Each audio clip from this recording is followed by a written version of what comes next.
자, 로마서 54번째입니다. 로마서 5장 10절에서 11절까지 말씀 함께 봉독하겠습니다. 곧 우리가 원수 되었을 때에 그 아들의 죽으심으로 말미암아 하나님으로 더불어 화목되었은즉 화목된 자로서는 더욱 그의 살으심을 인하여 구원을 얻을 것이니라. 이뿐 아니라 이제 우리로 화목을 얻게 하신 우리 주 예수 그리스도로 말미암아 하나님 안에서 또한 즐거워하느니라. 아멘. 우리가 원수 되었을 때 아주 지겹죠. 이제는 좀 그래 알았다고 내가 원수다 그래 그런 마음이 안 드세요? 예수님께서 십자가에서 죽으신 이유는 당신의 택한 백성들에게 영생을 주기 위함이죠. 영생은 육적 생명과 다른 생명입니다. 그러니까 영생이라는 개념 자체가 육적 생명을 부정해버리는 개념이란 말이에요. 우리에게 영생을 주기 위함이에요. 영생은 단순히 오래오래 사는 게 아니라, 왜냐하면 지옥에서도 오래오래 살거든요. 안 죽어요, 지옥에서도요. 오래오래 사는 게 아니라 신적 생명, 진짜 생명, 그러니까 하나님 나라의 생명, 하늘의 생명이죠. 그것을 말하는 거예요. 근데 예수님은 그 영생을 가리켜, 제자들이 영생이 뭡니까? 그랬을 때 뭐라 그러죠? 하나님과 그 하나님이 보내신 자 예수 그리스도를 아는 것이 영생이다. 그렇게 말씀하신단 말이에요. 그게 무슨 말일까요? 바꿔 말해서 그건 천국을 살기 위해서는, 하나님 나라를 살기 위해서는 예수가 누구인지를 모르고는 절대 불가하다는 말씀이에요. 왜냐하면 하나님이 하나님 자신을 예수 안에 넣어서 계시하셨기 때문에 예수가 누구인지를 모르고 그 안에 계시된 하나님이 누구인지 모르면은 우리는 절대 하나님 나라에서 하나님과 연합되어 같이 못 산다는 그런 이야기입니다. 조금 더 축약하면 천국 이퀄 예수예요. 그래서 예수님이 오셔서 뭐라 그랬냐면 회개하라 천국이 왔다. 그죠? 하나님 나라가 너희 가운데 있다. 이런 말씀도 하시고 이렇게 말씀하신 거죠. 예수님이 누구신지를 알기 위해서는 예수님께서 이 역사 속에 내려오셔서 하신 일이 무엇인지를 우리는 알아야 돼요. 도대체 예수님께서 이 땅에 내려오셔서 하신 일은 무엇이며 왜 예수님께서 인간의 모습으로 이 땅에 내려오셔서 그 일을 하셨어야만 했는지, 도대체 우리는 어떤 자들이었기에 그러한 일이 필요했는지를 아는 게 이 성도의 역사 속 본무인 거죠. 우리가 반드시 해야 할, 그리고 유일하게 해야 할 거예요. 그것이요. 오늘 본문에 바로 그 질문들에 대한 대답이 아주 간략하게 간추려져서 기록이 되어 있죠. 예수님께서 이 역사 속에 내려오셔서 하신 일은 우리를 위해 십자가를 지고 죽으신 거죠. 그죠? 도대체 왜 그런 일이 일어나야만 했는가? 우리와 하나님과 불화의 관계이기 때문에 화목을 이루기 위해서라고 이야기를 합니다.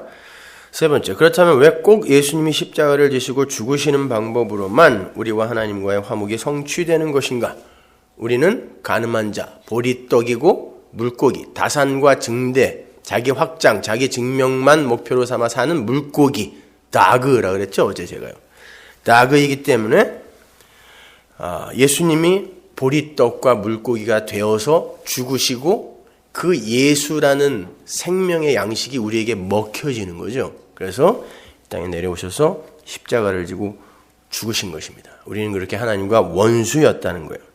이걸 너무 심파적이고 유화적으로 이해해서는 안 된다 그랬어요. 뭘 원수를 져갖고 그걸 복수를 해야 되는데 그걸 용서하기 위해 아들을 죽이고 이런 식의 아니라, 이런 식의 이야기가 아니라, 이야기는 바로 하나님 나라와 창조의 이야기였죠. 그리고 우리의 처음 자리, 우리는 도대체 어떤 존재들이며 하나님의 창조는 무엇인가를 설명하기 위해 이런 것들이 이제 방법과 재료와 소재로 선택이 된 거란 말입니다.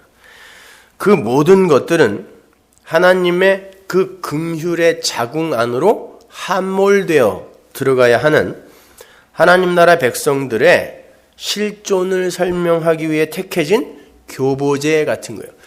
긍휼이라는 단어가 어머니의 자궁이라는 단어 똑같은 거라고 그랬죠. 우리는 그 어머니의 자궁 안에 들어가서 어머니와 하나일 때 살 중에 살, 뼈 중에 뼈가 되는 거지, 나와서 혼자 독자적으로 움직이기 시작하면 그때부터 골칫거리가 되는 거예요. 그래서 품 안에 자식이 사랑받는 자식이지, 얘가 품을 떠나서 혼자 독자적으로 자기의 그 개별적 자아를 챙기기 시작하면서부터 문제거리가 되는 거란 말입니다. 그러니까 우리는 역사 속에서 다시 그 어머니의 자궁, 긍휼 안으로 이렇게 함몰되어 들어가는 그 과정을 겪는 거예요. 그걸 역창조라고 이렇게 어려운 말로 표현도 한다 그랬는데, 아무튼 그런 겁니다. 거기에 대해 아주 잘 설명하고 있는 게 포도원 품꾼의 비유예요. 우리가 비유 강의 때 이미 공부를 한 내용이지만 오늘은 제가 조금 다른 관점으로 설명을 해드리도록 하겠습니다. 마태복음 20장 보세요. 1절.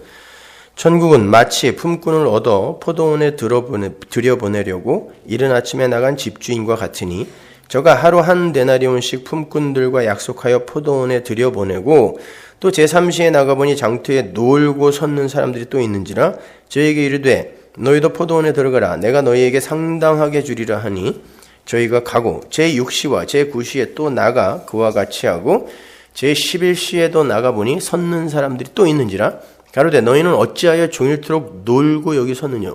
여기서 논다라는 건 그냥 막 재밌게 놀았다는 게 아니라 아무 할 일 없이 쓸모없는 존재로 섰다라는 그런 뜻이에요. 가로되 우리를 품꾼으로 쓰는 이가 없음이니이다. 왜? 하도 꼴 같지 않으니까 아무도 안 데리고 간 거예요. 근데 주인이 그들을 부르는 겁니다. 가로되 너희도 포도원에 들어가라 하니라. 그러니까 이 주인이 일을 시키려고 했으면 이런 사람 데려가면 안 돼요. 일 시키는 게 목적이 아니었다는 걸 보여주는 거예요. 그래서 쓸모없는 자들이 나오는 거죠. 저물매 포도원 주인이 청지기에게 이르되 품꾼들을 불러 나중 온 자부터 시작하여 먼저 온 자까지 삭설 주라 하니, 제11시에 온 자들이 와서 한 데나리온씩을 받거늘. 맨 마지막에 온 자들이 한 데나리온을 받았어요. 왜? 약속했거든요. 한 데나리온씩 준다고. 다. 먼저 온 자들이 와서 더 받을 줄 알았더니 저희도 한 데나리온씩 받은지라. 받은 후 집주인을 원망하여 가로되 나중 온 이 사람들은 1시간만 일하였거늘 저희를 종일 수고와 더위를 견딘 우리와 같게 하였나이다. 주인이 그 중에 한 사람에게 대답하여 가로되 친구여, 내가 네게 잘못한 것이 없노라. 네가 나와 한 데나리온의 약속을 하지 아니하였느냐? 네 것이나 가지고 가라. 나중 온 이 사람에게 너와 같이 주는 게 내 뜻이니라. 내 것을 가지고 내 뜻대로 할 것이 아니냐? 내가 선함으로 네가 악하게 보느냐? 이와 같이 나중된 자로서 먼저 되고 먼저 된 자로서 나중되리라. 예수께서 예루살렘으로 올라가려 하실 때에 12제자를 따로 대시고 길에서 이르시되 보라, 우리가 예루살렘으로 올라가노니 인자가 대제사장들과 서기관들에게 넘기움에 저희가 죽이기로 결단하고 이방인들에게 넘겨주어 그를 능욕하며 채찍질하며 십자가에 못 박게 하리니 제3일에 살아나리라. 여러분, 포도원 품꾼의 비유는 이렇게 십자가로 끝나는 거예요. 이걸 주의 있게 보셔야 돼요. 포도원 품꾼의 비유가 예수님의 십자가 지심으로 결론이 나는 거란 말입니다. 이걸 설명하기 위해 포도원 품꾼의 비유가 앞에 붙어 있는 거란 말이죠. 잘 보시면 예수님께서 하나님 나라를 설명하는데 천국, 하나님 나라는 주인이다 이렇게 이야기하죠. 그죠? 하나님 나라는 주인과 같다. 천국은 어떤 공간적이며 장소적인 개념이 아니라 주인과 같다라는 건 주인의 마음을 아는 것이다 라는 말씀을 하는 거예요. 예수님이 영생은 하나님과 하나님이 보낸 아들 예수 그리스도를 아는 것이다 라고 말씀하셨잖아요. 그 말을 그대로 반복해서 말씀하시는 거란 말입니다. 그러니까 천국은 예수 안에 담긴, 예수 안에 하나님의 뜻, 하나님의 마음, 아가페라 그래요. 그거를 사랑을 심어서 보냈단 말이에요.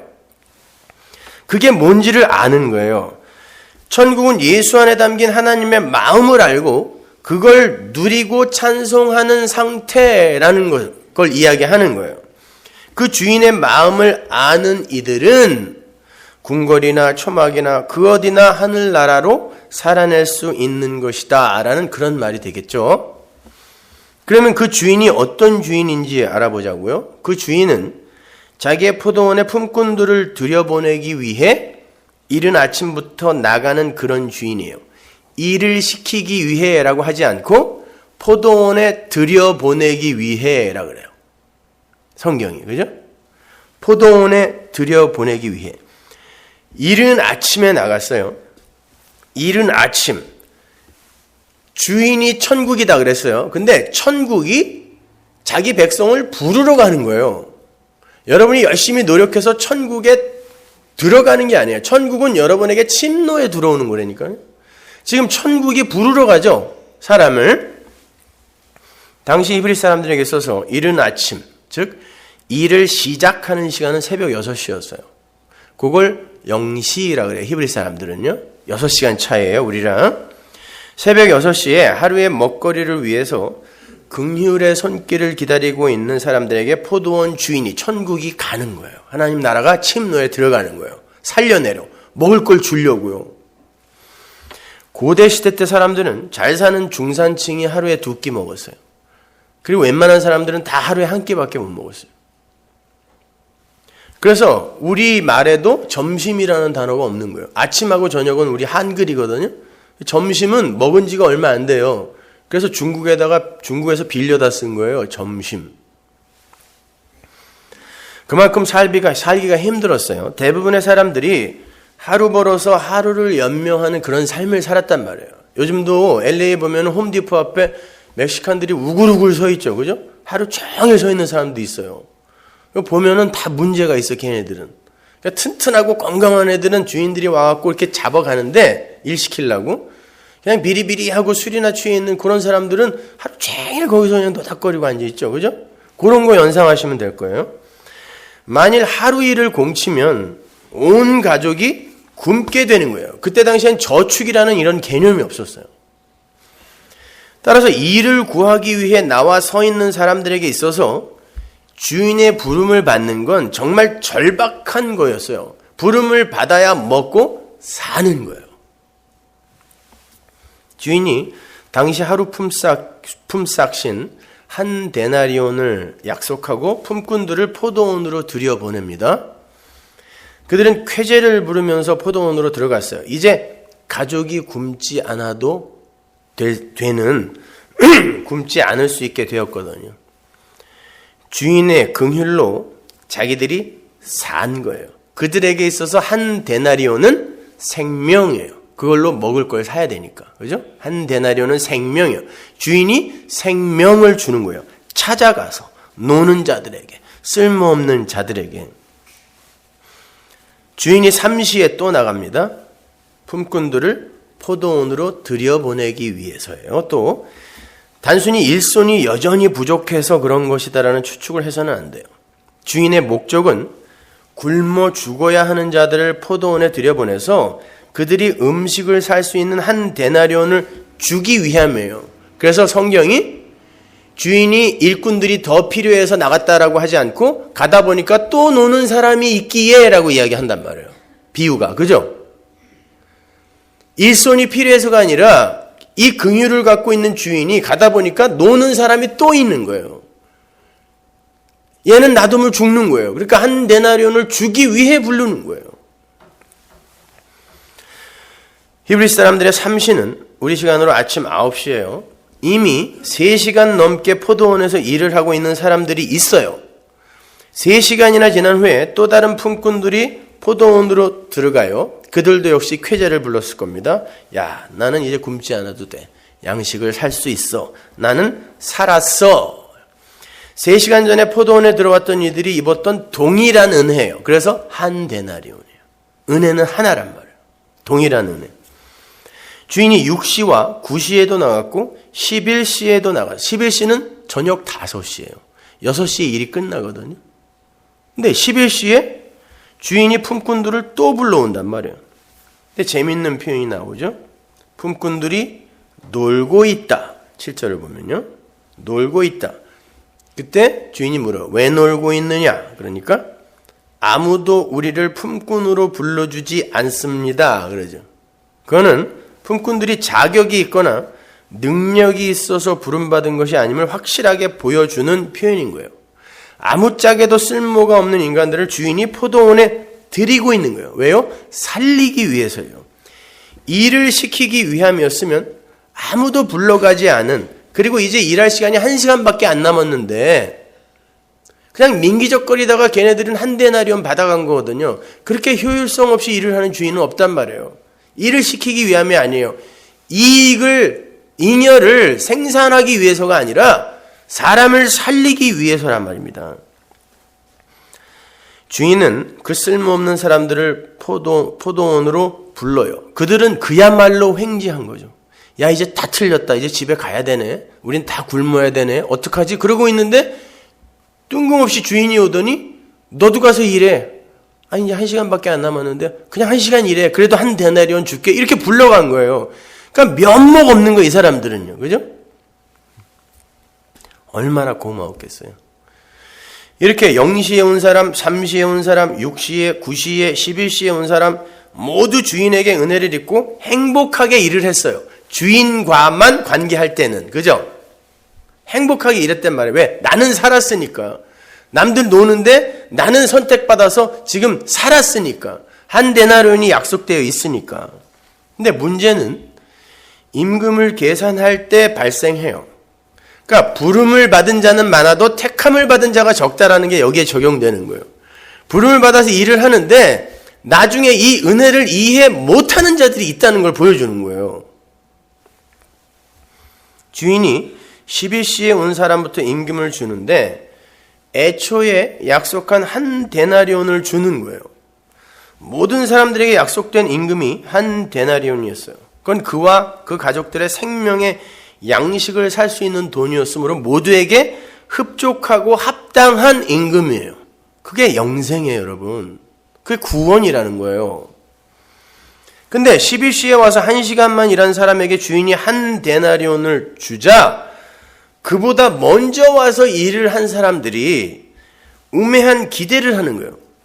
굶어 죽을 수밖에 없었던 자격 없는 자기들의 그 처음 자리를 잊고 내가 일한 만큼 보상을 받아야 한다는 생각에 사로잡힌 거예요.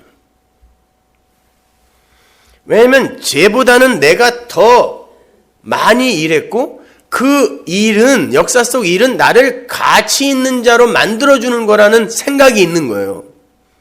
그러니까 보상을 더 받아야 된다라고 마음을 먹은 거, 생각을 한 거죠.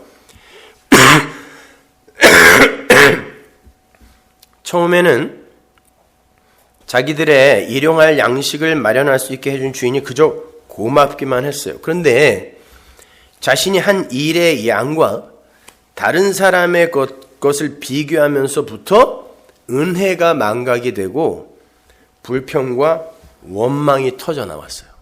그 은혜와 긍휼을 베풀어준 주인을 향해. 다른 사람과 자기는 차등 있는 대우를 받아야 한다라는 거예요. 이게 차등 상급론이에요. 내가 일한 만큼 나는 더 많은 상을 받아야 된다. 자기는 더 많이 일했고 더 열심히 일했으므로 상을 더 달라는 거예요. 그때 주인이 뭐라 그래요? 왜 불평하냐? 내가 애초에 한 데나리온씩을 약속하고 너희를 데려오지 않았니? 그래서 그렇게 주고 있는데 왜 불평하냐? 내가 너에게 약속한 그걸 주고 있는데 왜 불평하는 거냐? 다른 이들이 나의 은혜를 받는 게 그렇게도 배가 아프니? 이게 천국에 합당하지 않은 자란 말이에요. 다른 이들이 은혜를 받는 게, 이게 바리새인들이었죠. 저 세리와 창녀가 천국 가면 난 안 가요. 그랬단 말이에요. 바리새인들이. 다른 이들이 은혜 받는 게, 나에게 은혜를 받는 게 그렇게 배가 아프니? 그렇다면 만일 내가 너희들에게마저 은혜를 안 베풀었으면 어떻게 될 뻔했니? 제가 조금 의역을 했지만 이 이야기를 하시는 거예요. 예수님이요. 내가 너희들에게도 은혜를 베풀지 않았으면 너희들은 어떻게 될 뻔했어? 너희들도 죽는 거야. 근데 그걸 잊어버리고 이제 와서 나는 이렇게 많이 일했는데 왜 쟤랑 똑같은 임금을 줘요? 이렇게 불평을 해. 이걸 묻는 거예요.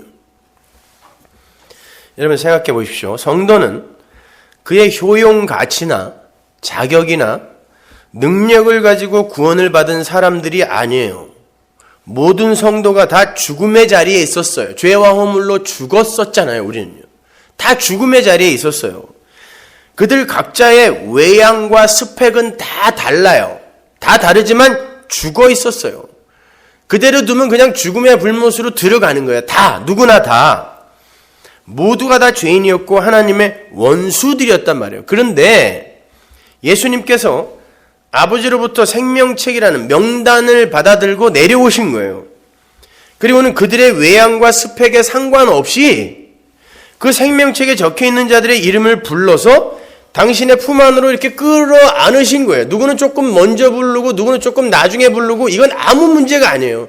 그냥 다 죽어야 할 자들을 누구는 조금 먼저 불러서 하나님 나라를 살게 하고 누구는 조금 늦게 불러서 또 하나님 나라를 살게 하고 그렇게 하신 거란 말이에요. 이게 구원이란 말이에요. 그런데 무슨 상을 원하냐고요, 우리가요. 어떻게 차등 상급론이라는 말이 나오냐고요. 이거는 역사 속 교회가 사람들을 착취하기 위해 만들어낸 거예요, 여러분. 성경을 오역해서요. 이용해서. 그래야 사람들이 교회에 헌신하기 때문에.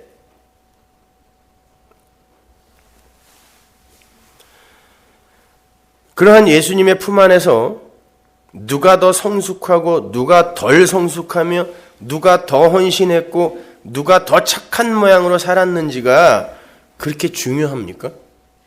애초에 주인은 일을 시킬 생각이 아니라 그들을 살리는 게 목적이었다고요.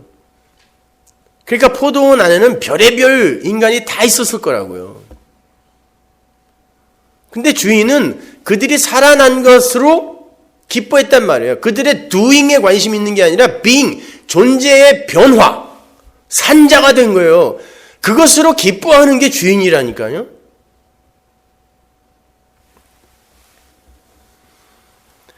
여러분, 이 세상에서 인간들이 만들어내는 성숙과 어떤 업적, 공로 이런 것들이 중요하다고 우긴 자들이 바리새인들이었어요.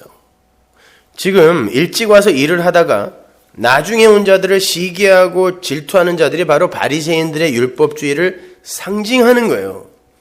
율법주의는 반드시 인간의 행함과 공로와 업적을 계산하게 되어 있어요. 그게 율법이니까. 그게 계산이 되기 시작하면요, 인본주의적인 공평을 생각하게 되고, 제가 다음 주에 이 공평에 대해서 이야기할 텐데 에스겔에서는 그냥 계속 못하네요. 그 인본주의적 공평에 의해 차등 있는 상급을 주장하게 된단 말이에요. 예수님께서 그들을 가리켜 너희들은 천국 못 들어간다 그러는 거예요, 지금. 마태복음 20장 16절 보세요. 이와 같이 나중된 자로서 먼저 되고 먼저 된 자로서 나중되리라. 이 비유에서 먼저 된 자가 누구죠? 자기들이 일을 더 많이 했으니까 차등 있는 보상을 해달라고 우겼던 먼저 온 자들이에요. 먼저 선택돼서 율법을 산 사람들이 유대인들이죠. 바리새인들. 그들을 이야기하는 거예요. 그들은 반드시 자기랑 비교하여 자기보다 일을 덜한 것 같은 세리와 창기들을 무시하게 되어 있다라는 거예요. 그들은 은혜를 모르는 자라는 걸 지금 보여주는 거예요. 우리는 수천 년 전부터 율법을 지키고 제사를 지내왔으니까 우리가 선민이라고 예수님의 복음을 짓밟았던 그 은혜와 긍휼을 짓밟았던, 그래서 십자가에 달아버렸잖아요. 은혜를. 율법주의, 인본주의를 이야기하는 거예요. 그들은 하나님의 은혜를 인정할 수가 없어요. 왜요? 은혜는 받을 자격이 없는 자들에게 공평하게 거저 주어지는 거거든요. 근데 자기들은 자격을 갖추고 있단 말이에요. 그러니까 그게 공평하게 은혜로 주어지면 안 되는 거예요, 이 사람들한테는요. 근데 오늘날 교회가 바로 이런 사람들을 양산해내려고 하고 있는 거예요. 그러니까 무서운 거예요, 여러분. 조심하셔야 돼요. 그들에게는 더 이상 은혜가 감사거리가 되지 않아요. 열심히 했거든요. 자격 있거든요. 그들이 나중된다 그러죠. 나중된다라는 말은 1등, 2등의 차서를 바꾸겠다는 뜻이 아니라 나중된다는 죽이겠다는 뜻이에요. 지옥이란 뜻이에요. 나중. 근데 이 땅에서 지옥을 살고 있는 세리 찬기, 이 사람들은 그냥 배고픈 사람들이에요. 지옥이에요, 그 자체가. 근데 그들이 나중에 하나님이 불러들였더니 면목 없이 감사해서 이걸 어쩌면 좋아요 하고 그 주인을 사랑하고 주인을 찬송하는 거예요. 그들이 역사 속에서 나중인 줄 알았더니 지옥인 줄 알았더니 그들이 처음이 되는 거예요. 천국인 거예요. 그들이요. 천국은 그들의 것이라는 거예요. 아무런 쓸모가 없어서 누구도 품꾼으로 데려가지 않은 불가능하고 무력한 자, 세리와 창기 같은 그런 부류. 그들을 은혜와 긍휼로 덮어서 주인이 포도원으로 불러들이는 걸 구원이라 그래요. 그러니까 주인이 원하는 건 일을 열심히 해서 업적과 공로를 쌓고 이 땅에서 너의 육신을 멋진, 거룩한, 경건한 그런 육신으로 바꾸어 내라는 게 아니에요. 주인이 어떤 마음으로 너희를 불렀는지 그 은혜와 사랑과 긍휼을 알라는 거예요. 나중 온 자들이 그걸 알아요. 그들이 구원에 합당한 자란 말입니다. 그걸 아는 자들이 그 주인과 어디에 있던 그런 주인이라면 난 안전해. 난 항상 행복할 수 있어. 그 안에선 난 안식할 수 있어. 이렇게 그 어디나 하늘나라를 사는 거예요. 그래서 하나님과 하나님이 보내신 자 예수를 아는 게 영생이다, 천국이다 그러는 거란 말입니다. 그 주인의 마음, 하나님의 뜻, 하나님의 사랑을 아는 자가 하나님과 연합이 되어 아들이 되는 거예요, 여러분. 아들이 되는 거예요. 그러니까 구원이라는 건 말씀드린 것처럼 doing의 문제가 아니라 being의 문제인 거예요. 무엇을 했느냐를 근거 삼아 구원하여 어떤 일을 시키는 게 구원이 아니라 아예 죽어야 할 자를, 쓸모없는 자를 사망에서 건져서 being, 산 자로 존재를 바꾸어 버리는 것. 그 하나님을 찬송하는 곳이 천국이에요. 이 비유가 무엇에 대한 대답으로 주어진 것인지는 여러분 다 아시죠? 바로 그 앞에 마태복음 19장으로 한번 가보세요. 27절.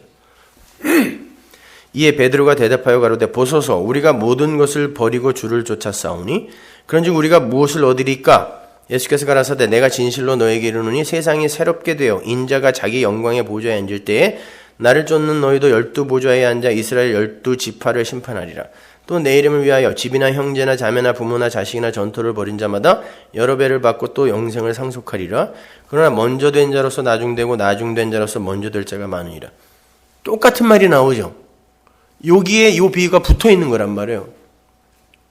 응? 먼저 된 자로 나중되고 나중된 자로 먼저 된다. 그리고 이 비유 붙어 있고 또 그 이야기가 반복되는 거란 말이에요. 그러니까 지금 이 이야기를 이해하면 그 비유를 완벽하게 이해할 수 있는 거예요. 그리고 그 비유가 완벽하게 이해됐으면 이 이야기도 여러분은 분명히 이해할 수 있어야 되는 거예요. 베드로가 뭐라고 했길래 예수님께서 이런 비유를 들어서 설명을 해준 거예요? 부자 청년이 찾아와서 선생님 어떻게 영생을 얻을 수 있습니까? 그때 선생님을 뭐라고 불러요? 선한 선생님이요 그러죠. 그때 예수님이 하나님 한 분만이 선한데 왜 나보고 선하다 그래? 그 말은 예수님의 존재론적 어떤 선악을 이야기하는 게 아니라 너 내가 하나님인 줄 알고 부르는 거니? 근데 날 선생이라 그래? 그거 물어보는 거예요. 나는 영생 주는 하나님이거든? 근데 너 지금 아는 거야? 그래서 선한 분은 하나님인데 너 내가 하나님인 줄 아니? 이거 물어보는 거예요. 그때 예수님께서 뭐라 그러냐면 율법을 잘 지켜라 그래요. 그러면 영생 얻을 수 있어. 질문부터가 잘못된 거죠. 영생은 예수를 믿어야, 영생이신 예수 안으로 들어가야 얻어지는 건데 어떻게 해야, 무엇을 해야 영생을 얻을 수 있어요? 라고 묻는 거예요. 그러니까 예수님이 대답해 주는 거예요. 그 잘못된 질문에 잘못된 대답. 율법 다 지켜가서 그런 거예요. 그랬더니 아니나 다를까 그 청년이 저는 어려서부터 다 지켰습니다. 그러죠. 먼저 온 자예요. 어려서부터 다 지켰습니다. 먼저 온 자. 그때 주님께서 그 청년에게 이야기해요. 그래, 율법을 다 지켰다니까 기특하구나. 율법, 즉 하나님의 말씀을 지킨다는 건 그분의 말씀에 순종하여 그분의 뜻대로만 살겠다라는 의미인데 이게 말씀을 지킨다잖아요. 율법을 지킨다잖아요. 하나님의 말씀, 하나님의 율법을 지킨다는 건 그분이 하신 말씀대로만 살겠습니다라는 거죠. 그런데 그거 네가 알고 있는 거야? 진짜 그걸 알고 율법을 지키는 거니? 아니면 너를 위해 지키는 거니를 묻는 거예요. 그래서 뭐라고 말씀하시냐면, 그러면 네가 가지고 있는 possession, 소유를 다 팔아서 다 나눠주고 빈 털터리가 되어 나를 따라라 그러죠. 이게 말씀을 지키는 거예요. 아세요? 말씀은 예수란 말이에요. 예수를 따르기 위해선 걸리적거리는 게 있으면 안 되잖아요. 근데 이 사람이 율법을 지켰다고 한단 말이에요. 그러니까 그러면 그 가지고 있는 possession, 소유를 다 팔아서 없애버리고 그러면 나를 따라, 그게 말씀 지킨 거니까 너는 그럼 그걸 할 수 있다라는 거 아니야? 물으시는 거예요. 역설적으로. 근데 갑자기 근심하죠, 이 사람이. 말씀이 나를 따라와라 라고 하는데 말씀을 따라 살았다라고 하는 자가 가기 싫다는 거예요. 그럼 누구를 위해 말씀을, 율법을 지켰다는 거죠? 나를 위해 지킨 거예요. 자기 자신을 위해 지킨 거예요. 말씀을 지켜 자기의 가치, 인기, 스펙을 쌓은 거예요. 나를 살찌운 거죠. 그러니까 성경은 그렇게 자기 존재의 확장을 위해서 일로 매진하는 자, 내 존재의 확장을 위해서 많은 것들을 끌어서 나에게 붙이죠. 그죠? 이걸 부자라 그래요. 돈이 많은 게 부자가 아니에요, 여러분. 돈이 많아도 부자 아닌 사람이 있어요. 그런데 그 어떤 것도 나를 증명하고 나의 존재의 확장과 자아 실현을 위해 끌어당기는 자를 성경이 부자라고 해요. 그러니까 사실 이 세상에 태어난 모든 아담들은 다 부자예요. 다 부자라니까요. 가난한 사람 하나도 없어요. 다 부자예요.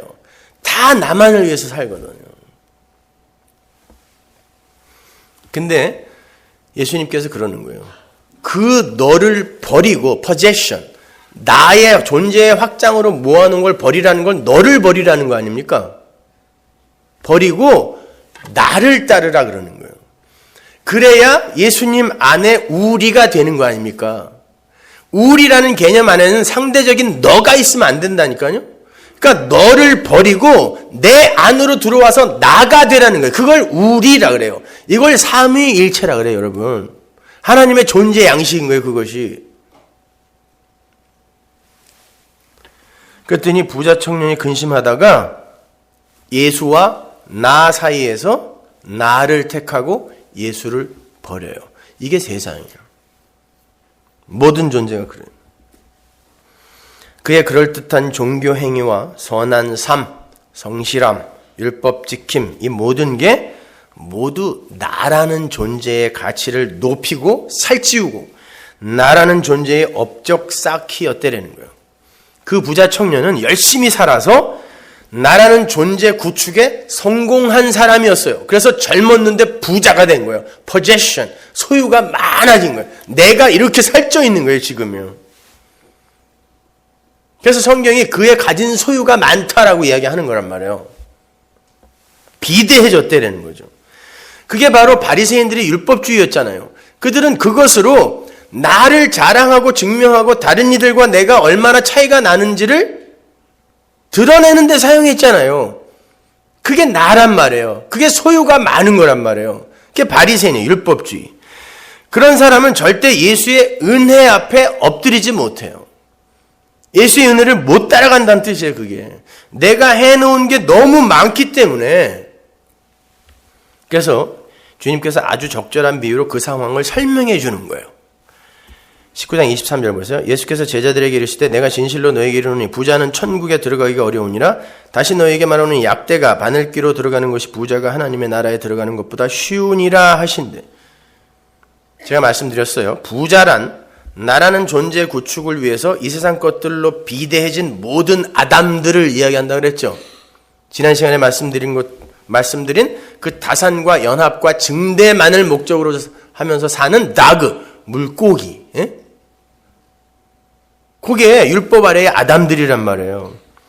주님은 그들을 낙타에 비유하세요. 당시 사람들이 부리던 가축 중에 가장 큰 게 낙타였어요. 그래서 낙타가 나오는 거예요. 낙타가 바늘귀에 들어가는 것보다 어렵다. 여러분, 낙타가 바늘귀에 들어갈 수 있어요, 없어요? 있어요. 낙타만한 바늘을 만들면 되잖아요. 그건 농담이고, 낙타가 다이어트를 해서 바늘귀만큼 작아지면 돼요. 그걸 자기 부인이라 그래요. 죽여가는 거예요. 나의 존재의 확장으로 쌓아놓은 살들을 하나님이 와서 잘라내는 걸 성도의 신앙생활이라 그래요. 그리고는 없음의 자리, 나는 죄인 중에 괴수입니다라는 이 겨자씨의 자리, 없음의 자리로 밀고 내려가는 거예요. 근데 그게 인간들 스스로 할 수 있는 일이 아니에요. 없는 일이죠. 그러니까 베드로가 묻는 거예요. 누가 그 일을 할 수 있습니까? 그러니까 니들은 못하지만 하나님이 하신다가 구원이란 말이에요. 그걸 설명해 주는 거예요. 그런데 무슨 니들이 일찍 와서 일했다, 늦게 와서 일했다, 이걸 갖고 차등 있는 상을 원해? 이렇게 이어지는 거란 말이에요. 마태복음 19장 25절 보세요. 제자들이 듣고 심히 놀라 가로되 그런즉 누가 구원을 얻을 수 있으리이까? 예수께서 저희를 보시며 가라사대 사람으로는 할 수 없으되 하나님으로서는 다 할 수 있느니라. 어떻게 했어요? 어떻게 우리를 이렇게 비대해지려고 하는 다그, 물고기들을, 이런 낙타들을 어떻게 하나님이 없음의 자리로, 바늘귀로 그냥 숭숭 들어갔다 나올 수 있는 없음의 자리로 밀어냈죠? 십자가로, 십자가에 못 박아 죽여버렸대잖아요. 그래서 죽은 거예요, 거기서 우리는. 그래서 바늘귀로 언제든지 그냥 쑥쑥 들어갔다 나올 수 있는 거예요, 여러분. 죽었거든요. 왜 그 죽음이, 십자가의 죽음이 필요했는지를 여러분이 역사 속에서, 인생 속에서 그냥 배우는 거예요. 여기서 부인되어져 가는 게 아니라 이미 여러분은 부인되었어요. 어디서? 십자가에서. 로마서 6장 6절 보세요. 우리가 알거니와 우리 옛사람이 예수와 함께 십자가에 못 박힌 것은 죄의 몸이 멸하여 다시는 우리가 죄에게 종 노릇하지 아니하려 함이니. 이 몸을 멸해버린 거예요. 십자가에서. 예수 안에서. 그래서 여러분은 바늘귀로 들어갈 수 있는 자가 된 거예요. 그게 예수의 은혜란 말이에요. 우리가 뭘 해서가 아니에요. 열심히 밥 굶어서 다이어트 해봐야 그냥 낙타는 낙타예요. 못 들어가요. 바늘귀로. 없음이 돼야 돼요. 없어져야 되는 거예요. 그래서 십자가에서 죽여버린 거예요. 그게 혼돈과 공허고, 그래야 하나님의 창조의 능력이 영광받을 수 있는 거 아닙니까? 그걸 드러내는 게 역사라니까요. 다른 거 없어요. 근데 자꾸 이 성경을 표피적으로 보면 이게 다 규례요, 명령이요, 도덕이요, 윤리요, 처세술이요, 이렇게만 보이는 거예요, 성경이. 근데 대부분의 교회가 그렇게 보고 있잖아요, 성경을. 이게 문제인 거예요. 그러니까 하나님이 눈을 다 가려놓은 거예요. 예수 믿겠다고 쫓아온 사람들에게 눈을 다 가려버린 거예요. 그냥 그렇게 봐. 그러니까 노자의 도덕경을 봐도 똑같고, 불경을 봐도 똑같고, 이건 뭐 다른 게 없어. 그냥 다 이렇게 살아라 저렇게 살아라 니까요. 표피적으로만 보면 아니란 말입니다. 성경은 그냥 예수를 설명하는 거예요. 그래서 이 포도원 품꾼의 비유가 십자가로 끝이 나는 거예요. 다시 한번 볼까요? 20장 16절 보세요. 이와 같이 나중된 자로서 먼저 되고 먼저 된 자로서 나중되리라. 니들의 행위 같은 거 갖고 상달라고 이딴 소리 하지 마. 그럼 은혜 모르는 거야. 그래 놓고 예수께서 예루살렘으로 올라가려 하실 때 12제자를 따로 데리시고 길에서 이르시되 보라 우리가 예루살렘으로 올라가노니 인자가 대제사장들과 서기관들의 넘기움에 저희가 죽이기로 결언하고 이방인들에게 넘겨주어 그를 능욕하며 채찍질하며 십자가에 못 박게 하리니 제3일에 살아나리라. 이렇게 내가 너희를 품고 죽여서 다시 살려내는 게 영생이다. 그거 보여주는 거예요. 그런데 내가 하는 건데 니들이 뭘 했다고 상을 달라고 그래. 이야기하는 거예요. 뭘 했다고 상을 달라고 그래. 얘 내가 죽었다가 살아나서 니들을 죽였다가 살리는 건데 무슨 상을 달라고 그래? 그렇게 끝나는 거예요. 그런데 베드로라는 사람이 그 십자가를 이해하지 못하고 또 엉뚱한 소리를 해줘. 베드로는 정말 지독하게, 제가 지난 시간에 말씀드린 것처럼 지독하게 그 시몬의 역할을 해내는 거예요. 말씀이 없는 자, 광야, 사막, 기갈, 기근의 역할을 하는 거예요. 못 알아듣는 거죠. 뭐라 그래요? 주님, 그러면 나는 다 버리고 쫓았는데 뭘 줄 거예요? 그런다고. 인간은 자아의 확장과 자아의 증명을 위해 버리기까지 하는 교활한 존재라는 걸 보여주는 거예요. 역시 또 하나의 부자가 등장하는 거죠. 버림이라는 것까지 possession, 소유로 갖고 있는 자, 법정 같은 자. 무소유라는 걸 소유로 갖고 있던 자. 그죠? 인간은 그렇게 교활하다니까요. 또 하나의 부자가 등장하는 거예요. 19장 27절 보세요. 이에 베드로가 대답하여 가로되 보소서 우리가 모든 것을 버리고 주를 쫓아싸우니 그런즉 우리가 무엇을 얻으리이까? 여기에다가 포도원 품꾼의 비유를 붙여준 거란 말이에요. 나는 다 버리고 쫓았어요. 다 버리고 아침 일찍 온 자예요. 이런 말이죠. 그러니 뭘 줄 거예요? 그러는 거예요. 그러니 뭘 줄 거예요? 이게 인간이란 말입니다. 그러니까 포도원 품꾼의 비유에서 주인에게 불평을 쏟아부은 먼저 된 자의 목록에 그 부자 베드로 다 들어가 있는 거예요. 베드로까지. 그게 율법주의란 말이에요. 주님께서 뭐라고 대답하는지 보세요. 마태복음 19장 28절. 예수께서 가라사대 내가 진실로 너에게 이르노니 세상이 새롭게 되어 인자가 자기 영광의 보좌에 앉을 때 나를 쫓는 너희도 12보좌에 앉아 이스라엘 12지파를 심판하리라. 또 내 이름을 위하여 집이나 형제나 자매나 부모나 자식이나 전토를 벌인 자마다 여러 배, 이게 100배라 그랬죠? 원래 뜻은 100배. 100배라는 건 원래 그것과 다른 너무 좋은 것, 다른 종류의 너무 좋은 것이란 뜻이에요. 100배를 받고 또 영생을 상속하리라. 그게 영생이다라는 거야. 또가 카이거든요. 동격이. 영생. 그거보다 100배 다른 영생을 얻는다는 거예요. 이게 무슨 말이겠어요? 세상이 새롭게 되어서 인자가 자기 영광의 보좌에 앉을 때, 십자가에 죽고 부활했을 때죠. 그죠? 승천하신 거예요. 그리고는 성령이 내려오시죠. 그때 이야기하는 거예요. 그때 그 제자들, 부자 베드로, 이렇게 똑같은 인간들이지만 그 중에 고 베드로, 똑같은 시몬인 고자가 어떻게 된다 그래요? 12지파는 뭐? 이스라엘, 율법주의, 유대주의, 인본주의, 요거를 성령 받은 자가 그거 아니야 라고 은혜로 심판한다는 뜻이에요. 나중에 뭐 천국에 갔더니 우리가 전부 12보좌에 앉아서 너는 유죄, 너는 무죄 이 이야기가 아니에요.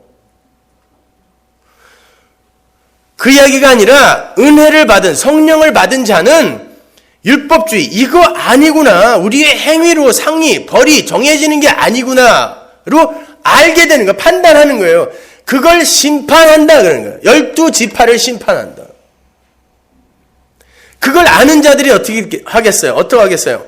나의 존재의 확장으로 끌어당기고 있는 내 자식, 내 부모, 전토, 집, 이거는 아니구나 하고 낙타 살 끊어내듯 끊어내는 거죠. 그 이야기 하는 거예요. 그들이 진짜 하나님과 연합하여 영생하는 자다라고 이야기하는 거예요. 다른 것들이 생명인 줄 알고 있었는데 이게 끊어져 나가고 하나님의 자궁, 긍휼 안으로 함몰되어 들어간 요자만 영생 얻는 거예요. 사는 거예요. 그 이야기 하는 거예요. 여러분, 그걸 복음이라 그래요. 예수님이 다 끊어지리라 라고 한 게 뭐였어요? 부자가 자기의 존재 확장, 존재 증명을 위해 끌어모았던 것들이잖아요. possession이잖아요, 그게. 그게 끊어져 나가는 게 낙타 다이어트예요. 자기 부정, 자기 부인.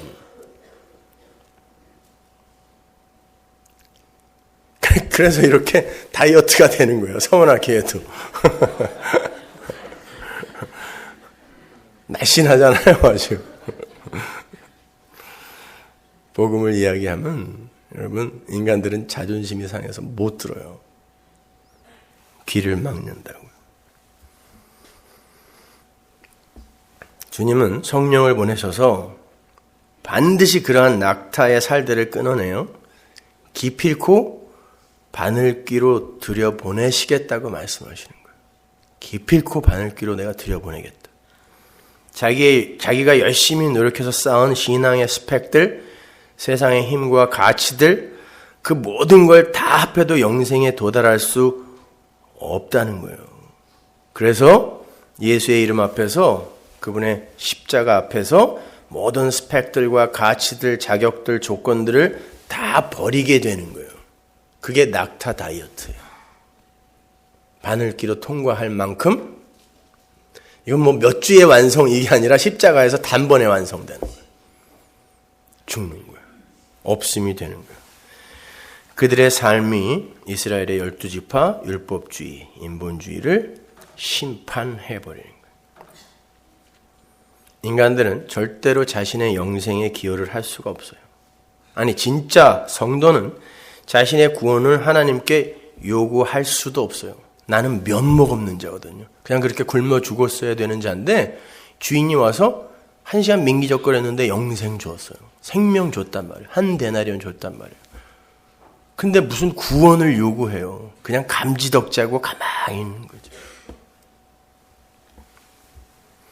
따라서 자기의 변화나 성숙이나 가치나 됨됨이, 자기가 일한 만큼 얻어낸 어떤 것, 이걸 근거로 나는 상받아 마땅해. 뭐예요? 나는 구원받을 자격이 있는 거구나. 이렇게 구원의 확신, 이런 이야기 해서는 안 되는 거예요. 여러분 구원의 확신 있으세요? 근데 그걸 어떤 걸 근거로 확신을 가지세요, 여러분? 나는 그래도 적어도 이만큼 변했어. 이만큼 성경을 알아. 뭐 이런 여러분이 갖고 있는 어떤 스펙들을 갖고 난 구원의 확신이 있어. 뭐 이렇게 생각하죠. 기도할 때 확신 확실히 들죠. 이렇게 말씀 들을 때 확신 확실히 들죠. 아닌 거예요. 그런 걸로 확신 갖는 거 아니에요. 여러분 역사상 이 세상에서 가장 구원의 확신이 확실했던 사람들이 누구예요? 바리새인들이었어요. 저놈들은 다 죽어도 우리는 천국 간다. 구원의 확신이 가장 확실한 사람들이었어요. 120%. 다 지옥 갔어요. 구원의 확신은 그렇게 갖는 거 아니에요. 하나님이 열심히 일하심으로 그 하나님의 열심, 그걸 아는 자가, 하나님을 아는 자가, 그러니 나는 구원받을 수밖에 없는 거지. 저분이 나를 찍었는데 이렇게 갖는 거지요. 나를 근거로 갖는 게 구원의 확신 아니란 말이에요. 그러니까 사람들한테 당신 구원의 확신이 있어? 이런 거 물어보지 마세요. 마치 무슨 헌병이 검문하듯 옛날에 그랬잖아요. 우리 70년대 80년대는 그거 물어보는 게 무슨 유행이었다니까요. 언제 구원받았어요? 1964년 8월 15일 날이요. 갑자기 하늘이 열리더니 뭐 이런 걸 만들어냈어요. 그래서 그때는 사람들이 어떻게 하면 더 드라마틱하게 그걸 이야기할까 이렇게 모르는 거예요. 그냥 언제 구원받았어요? 그러면 창세전에요. 이렇게 얘기하세요. 맞는 얘기죠, 그게.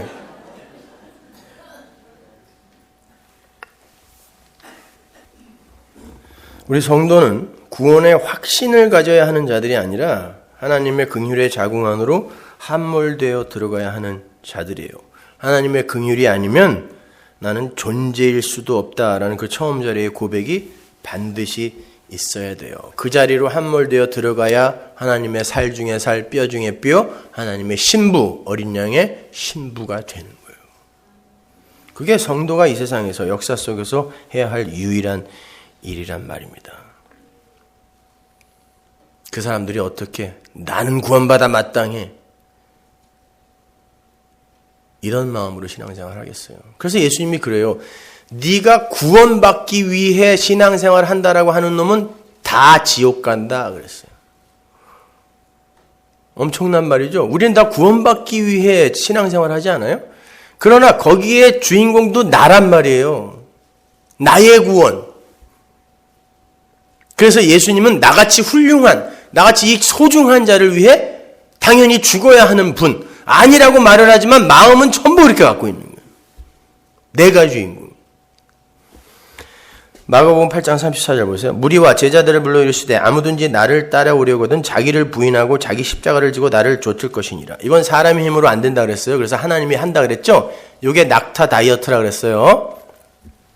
누구든지 제 목숨을 구원코자 하면 잃을 것이요. 보세요. 구원받고자 하는 자는 죽는다. 나와 복음을 위하여 제 목숨을 잃으면 구원하리라. 여러분이 없음의 자리로 내려가서 목숨을 잃어야, 육의 목숨을 잃어야 구원되는 거예요. 육의 목숨을 잃는다는 건 난 아무 자격 없는 죄인 중에 괴수입니다. 이 자리로 내려가는 거예요. 그게 목숨을 잃는 거예요. 그들은 구원받는다는 거예요.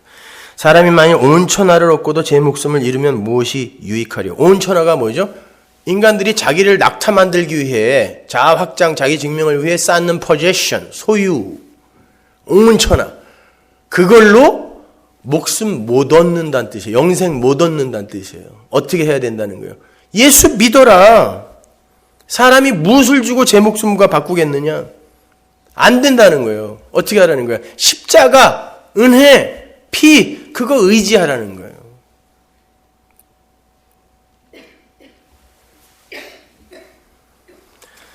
영생은 예수님이 누구이며 그분의 하신 일이 무엇인지를 아는 거예요. 그거 잊지 마세요. 그들은 자기가 누군지 알아요. 어떤 존재인지 알아요. 나중된 자라는 거 안다고요. 그래서 하나님께 감히 저 좀 구원해 주세요. 예수님 딴 쪽에 달렸던 강도처럼. 나 좀 구원해봐. 그리스도라며. 메시아는 나 구원하러 온 거 아니야? 이런 소리 한다니까요. 은혜 모르는 자는, 자기의 처음 자리를 모르는 자는 그런 소리조차 못하게 만드는 거예요. 우린 죽은 흙이었습니다. 혼돈이며 공허였어요. 거기에 하나님의 창조의 말씀이신 예수가 내려오셔서 우리를 그분 안으로 끌어들인 거예요. 그게 구원이에요. 우리는 주인이 부르지 않으면 굶어 죽을 수밖에 없는 아무 쓸모없는 품꾼들이었어요. 그런데 그런 자들을 포도원으로 불러들이셔서 풍성한 하늘의 생명을 거저주신 분, 그분이 하나님이에요. 거저주신 분. 그분을 찬양하고 그분을 사랑하는 거예요. 그분과 화목하는 거예요. 그게 성도의 본무이며 본부예요. 우리가 아직 죄인 되었을 때, 쓸모없는 자였을 때, 경건치 않을 때, 하나님과 원수 되었을 때 우리를 불러주신 하나님의 그 아들에게 브로스큐네요. 발에 입 맞추는 거예요. 그걸 예배라 그래요. 이게. 그래서 그 구원의 십자가의 은혜만 찬송돼야 되는 거예요. 예배에서는 아들에게 입 맞추는 거죠. 아들이 있는 자만 생명이 있어요. 아들이 없는 자는 아무리 낙타처럼 비대해져도 그건 죽어요. 결론으로 두 절을 읽을 텐데 귀 있는 자는 들으십시오. 고린도전서 16장 22절. 만일 누구든지 주를 사랑하지 아니하거든 저주를 받을지어다. 만일 누구든지 성숙하지 않은 자는, 경건하게 살지 않은 자는, 많은 일을 하지 않은 자는이 아니라 주를 사랑하지 않는 자는 저주를 받을지어다. 시편 2편 12절. 그 아들에게 입맞추라. 프로스키노 샤하 예배. 아들에게 입맞추라. 그렇지 않으면 진노하심으로 너희가 길에서 망하리니 그 진노가 급하심이라. 여호와를 의지하는 자는 복이 있도다. 십자가 붙드는 거예요. 기도하겠습니다. 하나님 은혜를 감사합니다. 아버지 하나님, 이렇게 성도는, 교회는 이 땅에서 예수를 알고 하나님의 마음을 아는 것입니다. 예수 안에 담겨진 하나님의 사랑, 아가페를 아는 것입니다. 그럼에도 불구하고 우리는 그 하나님의 사랑을 알기는커녕 우리가 얼마나 대단한 존재임을 자랑하는 것을 잘하는 신앙생활이라고 착각하고 있습니다. 하나님의 백성들의 눈과 귀를 열어주시옵소서. 그리하여 예수를 보여주시고 예수를 들려주옵소서. 예수님의 이름으로 기도합니다.